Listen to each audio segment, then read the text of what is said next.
nasa social media. Ang mensahe po ni Saldico, itinuro na kung kanina sinabi nila na si Marcos ang Grandmaster. Para sa akin, siya ang Super Grandmaster.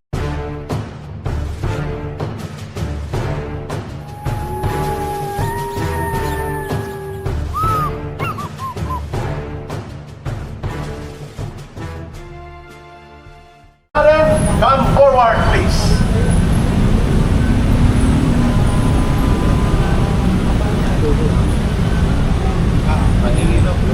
May nagsampala na! Yun! Yun! May nakonsensya na! Yun! May nagpakamatay pa! Ikaw, Marcos, kailan ka magpapakulong? Kailan ka papaba dyan? Kailan ka magpapakamatay? Maawa ka! Rally dito! Rally doon! Rally bukas! 16, 17, 18! Hindi ko alam kung ano pa mga kasunod na rally mangyayari. Maawa ka sa sambayan ng Pilipino! Nakikita mo, maliwanag kalikasan na nagpapababa sa'yo! Walang hiya ka! Lahat na! Super! Duper! Pagmumura! Sinapit na namin sa'yo pero ilan lang kami nagrarally ngayon.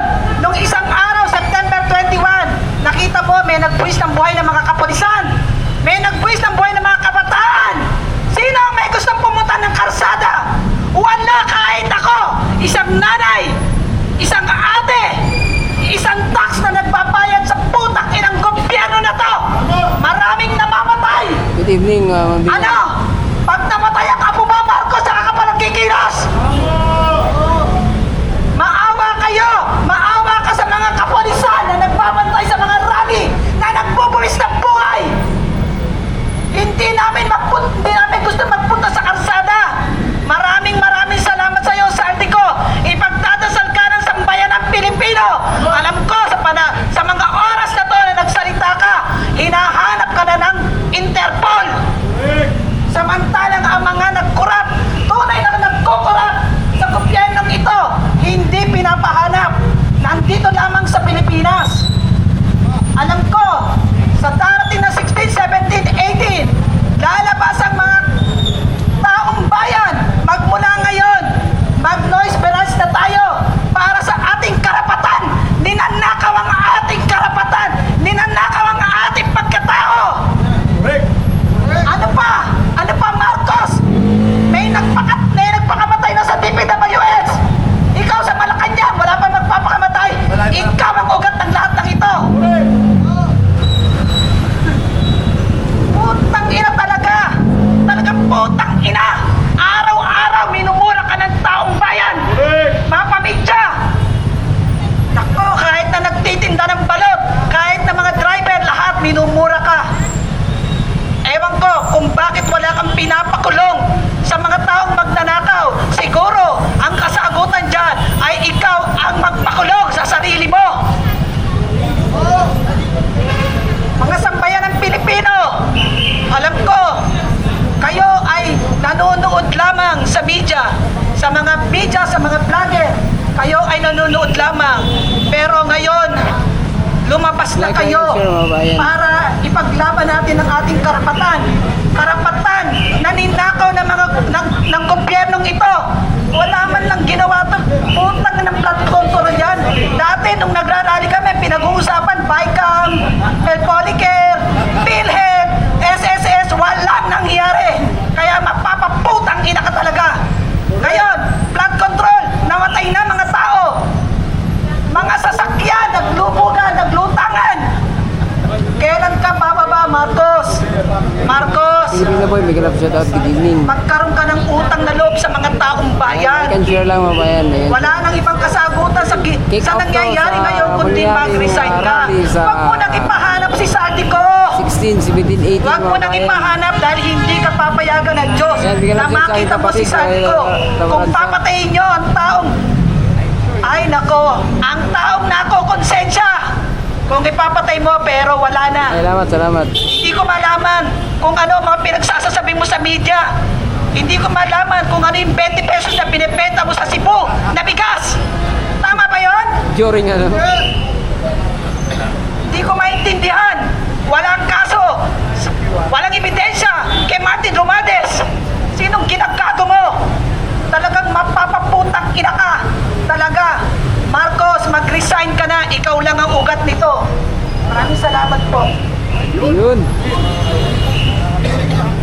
Maraming salamat kay Ma'am Karen, ang boses ng kababaihan mula sa Marcos Resign Movement.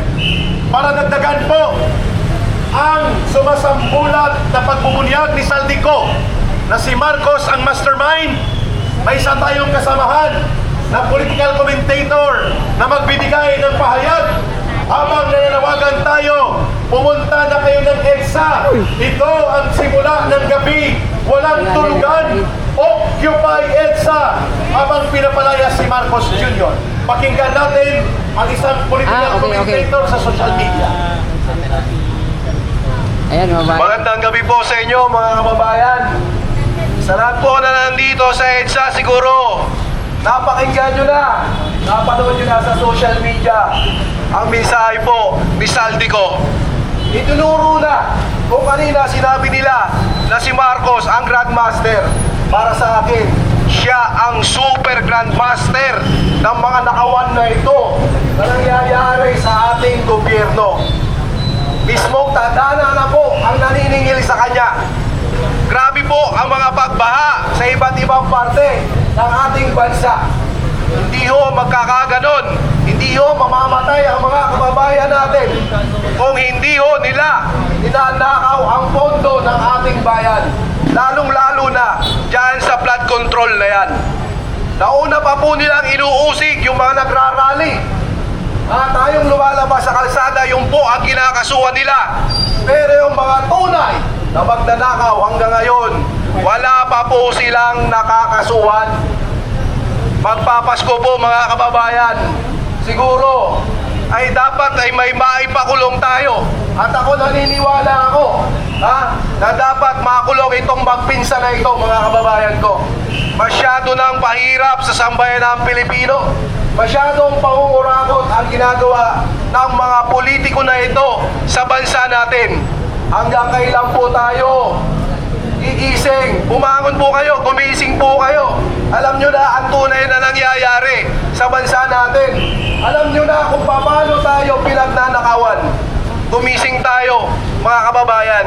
Gamitin natin ang ating karapatan. Ipaglaban natin ang kinabukasan ng ating mga kabataan, ng ating mga anak, ng ating magiging kaapu-apuan. Ito pong magiging rally natin ngayong November 16, 17, 18. Sa lahat po ng sumisigaw na ikulong ang mga kurakot, dapat po kailangan nyo ng pangalanan. Ito ang tamang panahon, pangalanan nyo ang sinisigaw nyo, ikulong ang mga kurakot. Pangalanan nyo si Marcos, si Romualdez. Hindi ho po pwedeng ikulong lang ang mga kurakot. Wala kayong babanggitin ng mga politiko. Kitang-kita nyo na, grabe na ang pagnanakaw ho sa bayan natin. Gumising kayo mga kababayan ko. At sa atin ho mga kababayan, muli inaanyayahan ho namin kayo. Ayan, at dito may mga bagong dating ho tayo. Wakasan ang korupsyon, sumama sa pagkilos. Napakalinaw ho ang panawagan ng mga kababayan natin. Ito ang problema ng bansa natin. Korupsyon, korupsyon, korupsyon. Hanggang kailan ho tayo pagnanakawan ng mga putang inang politiko na yan? Kaya gumising na kayo, gumalaw ho kayo mga kababayan. Lumabas tayo sa kalsada. Gamitin ho natin ang ating karapatan para pagbayarin ang mga magnanakaw sa ating gobyerno. Wala akong nagudyok sa akin na pumunta dito ngayong araw na ito. Subalit pinilit ko para at least ang damdamin ho ng isang Pilipino ay makinig ho ng mga tao sa gobyerno. Hindi ho AI ang video ni Saldico. Yan ho ay original at posted po sa kanyang social media platform. Hindi ho AI yan. Kaya sa mga nagsasabing AI, gusto na naman nilang sirain ang statement ni Mr. Saldico. Huwag ho tayong pumayag. Wakasan natin ang korupsyon. Sumama ho kayo sa pagkilos na gaganapin ngayong November 16 hanggang 18. At sana ho, ay ito ay magtagumpay na ho ang laban natin dito sa mga walang iyang politiko na to. Marcos resign! Marcos resign! Marcos resign! Marcos resign!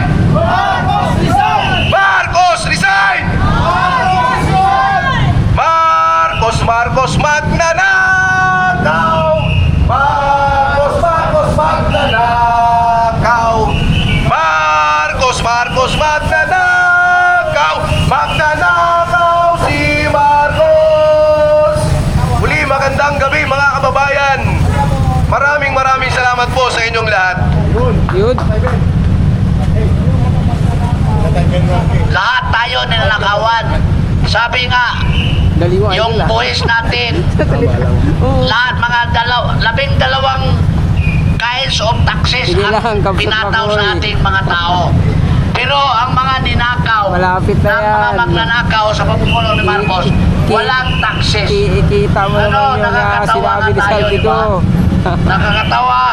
Dahil ang bansa natin, ang taong bayan, ay pinubuhisan ang kanilang mga lahat-lahat, 12 klaseng pagbubuhis. Pero ang nakakatawa, yung mga ninakaw ng Marcos administration na ito, walang buwis, walang taxes. Kaya nga, grabe ang pagbagsak sa ating ekonomiya. No? Sabi nga dito, yung ating statistics, bumaba na ang mga investor doon na kanilang record at ang mga panahon doon na pandemic noong 2020. Like lang. O, i-like mo Makoy para may paginabang ka naman. Dahil wala nang nagtiwala ng mga investor sa ating bansa. Yung pilit na tinatago nyo.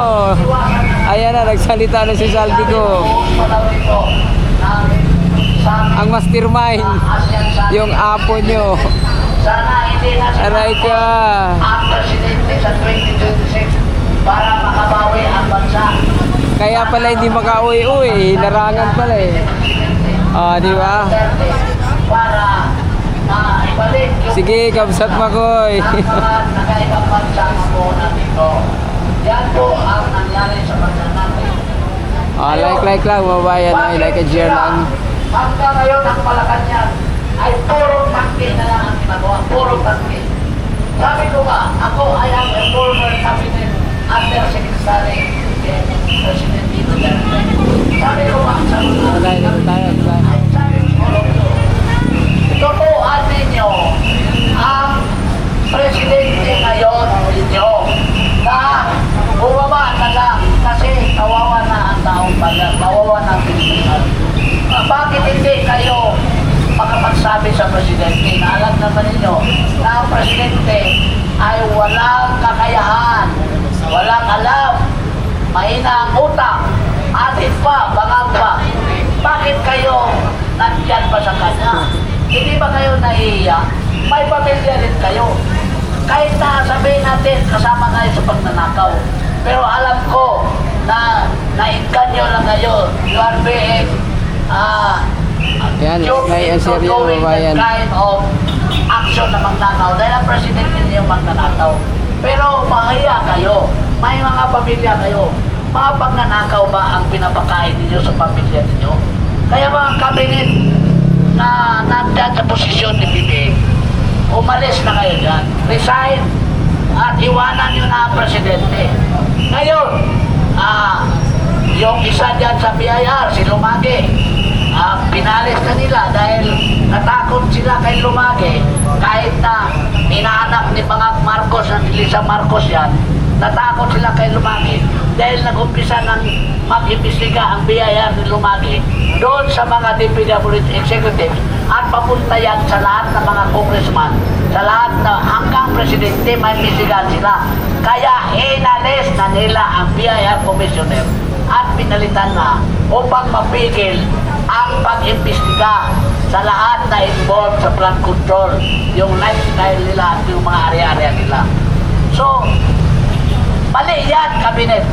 Dapat